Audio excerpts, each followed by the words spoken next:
windshield is defrosting. While it does that, I want to give my first impression thoughts on Night Strider by Sophia Slade. That's the book club book for my in-person book club that I'm going to be going to for the first time this weekend. And unfortunately, I'm not loving it so far.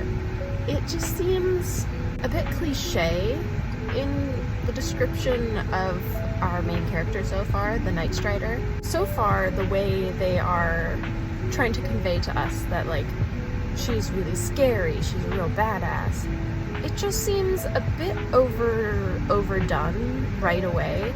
There is, like, violence in a scene in the very beginning where you're obviously supposed to gather that, oh, she's a scary assassin kind of character. But it's not a show don't tell, I don't think. It's more of a overwhelming all at once, and I kind of want to gather the impression a bit more slowly. It's like info dumping, but character personality dumping, if that makes sense. Anyways, I think my windshield is almost functional, but yeah, I haven't gotten very far. I don't even think I'm a full hour into it, so my opinion could definitely change. But yeah, so far, I don't know, I don't think it's quite for me, but we'll see. The buzz of rowdy conversation pricked her ears. Must be another feast, she thought, bristling. What they were celebrating, she did not know. So I just unpaused the audiobook for like 2 seconds, and I think part of my problem might be the narrator. Just her tone of voice seems overly snarky-y. Yeah, I think the narration might be part of the problem. I might like it better if I read it physically, but I need to get it done quickly, so I do have to listen to it as an audiobook. The person next to me parked so close I could hardly get in.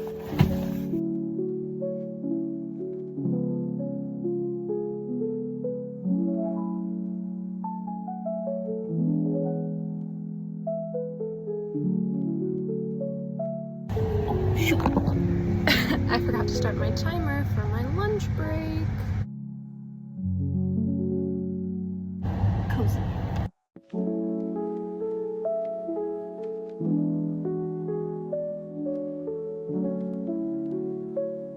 I think my company is trying to save money by not turning the heating too high, so it's kind of freezing in the office right now.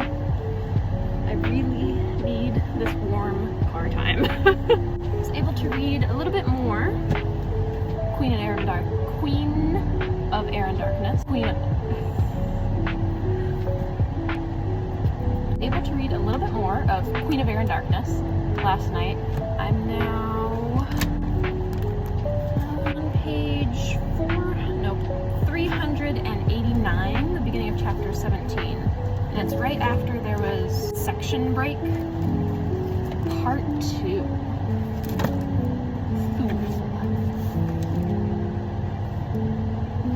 Making good progress.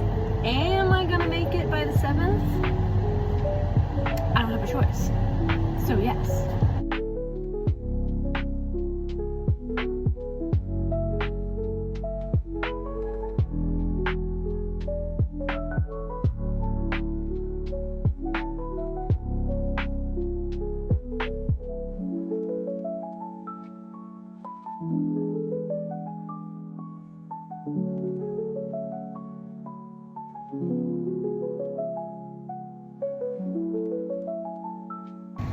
So I just went on a whole rant, and then I realized that I had pressed play on this. My least favorite character in all of the Shadowhunter universe just showed up in this book. And this character is the reason that, I'm not going to say which trilogy, because that would be probably too much of a giveaway, and a spoiler for who shows up in this one. But this character is the reason that I hate, really hate, and will not own one of the trilogies in the Shadowhunter universe. There's a specific thing that Cassandra Clare does to portray that this character is evil. And I think there's so many other ways that portraying the depth of his evil could have been done besides having this one aspect. And now they've showed up here. And I really don't want this to ruin the book for me, but it might, because I really don't I really don't want them to be in this story. I'm fine with referencing the past because this is the most recent story in the Shadowhunter timeline. That's inevitable. They're gonna have to reference things that happened in the past. But in the flesh, like for real, no. Please no. Please don't do this to me. It's Friday. I had so much energy at the beginning of the day because I was excited that it was the end of the week. But now I'm exhausted. I don't have the energy to be excited about the week being over. But that's okay. It's over either way. I get to have. Before I get to go home, I have some chores. Not some chores, some errands that I have to run. Errands means audiobook. So I'm gonna listen a little bit more of Night Strider. He knew almost nothing about her, the girl he was to marry in a week. Her name was Isla Enevoldson. She was 3 and 20 years old, a year younger than him. She was from Galesboro.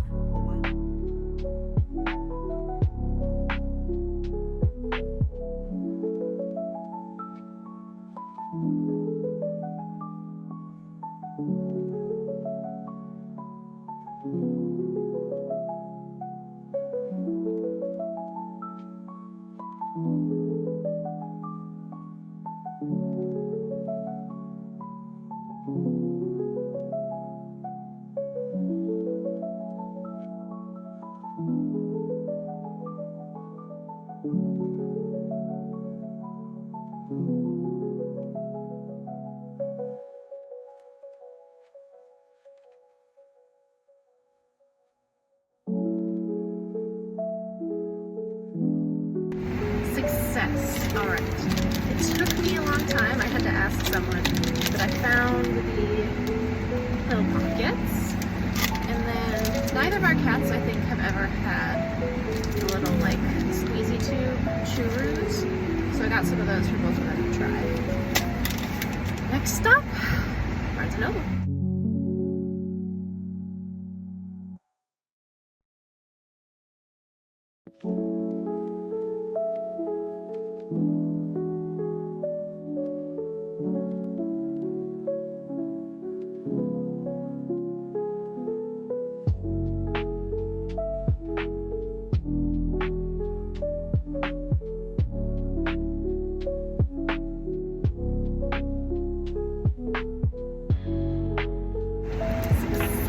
Again, I got the book, Thursday Murder Club. They had a whole table set up just for this series, so it was perfect. And I also came with a coupon because they always have to get a coupon for something in the cafe. Buy one, get one 50% off cookies, so I got cookies. Do I need cookies? No. But I have them now and I do not regret it. I also got myself a peppermint hot chocolate because it's Friday. And it was a long week, so yay! Now head home and maybe listen to more of this audiobook. Try and get through it, considering I've got all of Saturday, well not all of Saturday because I've got some things to do, I've got a concert, and then the morning on Sunday. So hopefully I can make some good progress on the audiobook tonight. Try it, honey. Come on. It's a little chewy treat. Come on. Lola. No, not for you. For Lola. No, honey, please. Honey, please.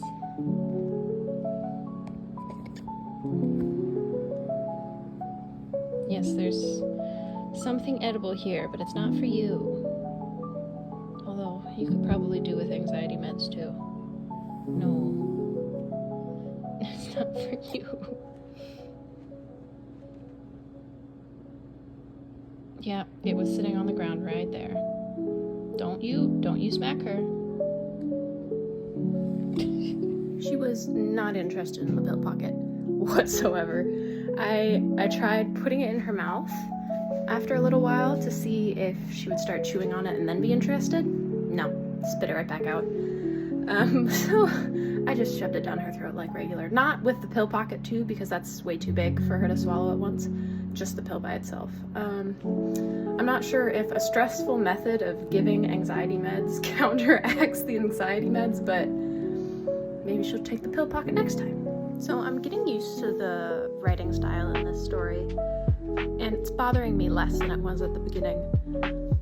But I'm I'm confused because the title of the book is Night Strider, and since we started off from her perspective, I thought that she was going to be our main perspective, but we seem to be focusing a lot more on this prince and queen who are getting married, and like the merging of these kingdoms and the conflict of interests, which I'm enjoying. I'm liking that, but I'm wondering how Night Strider comes into it so significantly that her name is the title of this book. So yeah, I think I'm getting more invested. I am unsure, because I thought maybe that the two women in the beginning who had the spicy scene were gonna be our love interests, but I think that was just a one-off scene. I think the main couple is gonna be the two getting married to merge the kingdoms, or not to merge, to ally the kingdoms, maybe? I like the premise. I like the idea of nightmares coming to life and even benevolent dreams coming to life, and I'm intrigued about this child that is now in the hands of the bad guy. Yeah, it's growing on me, which I'm pleased, because I have to listen to like 10 more hours of it.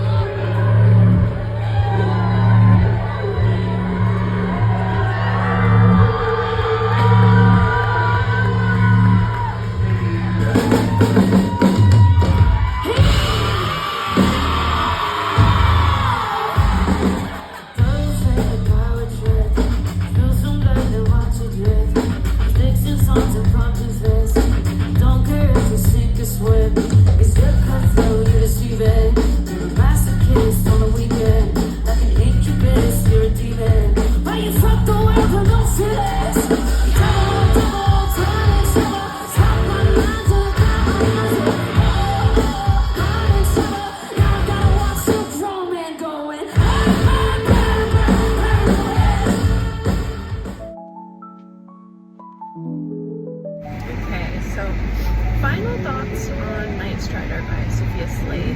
I think in the end, I was just not the right audience for this book, but I did enjoy it more than I expected. Particularly, I enjoyed the world building of it. I liked the idea of dream beings, where nightmares or even good dreams that people have in the wake or the real world come to life in another world. I thought that was really fun. And I did like the mystery of it. But there were definitely a lot of trappings of the romantasy genre that kind of had me rolling my eyes every once in a while. I'm definitely more of a fantasy, just straight fantasy reader than a romantasy reader, which isn't to say that I don't read any romantasy at all. It's just that it's a lot more hit and miss for me than a regular fantasy book would be. And this one, I think, would fall around a 3-star for me. So I enjoyed my time while I was reading it, but I probably wouldn't have picked it up if it wasn't for the book club, and for that I'm grateful, because I'm mostly a mood reader and I hardly ever read anything that I didn't decide to read myself. So like whenever people suggest books to me, I kind of don't read them usually. And being in a book club, it's gonna push me a little bit outside of my comfort zone in that I don't really have control over what I'm reading for. Oh, sorry, you can see my little thing hanging from my mirror swinging around. But yeah, I'd say 3 stars. If you're a big reader of romantasy and you're really loving what's coming out in the romantasy space right now, I think this would be a good choice for you.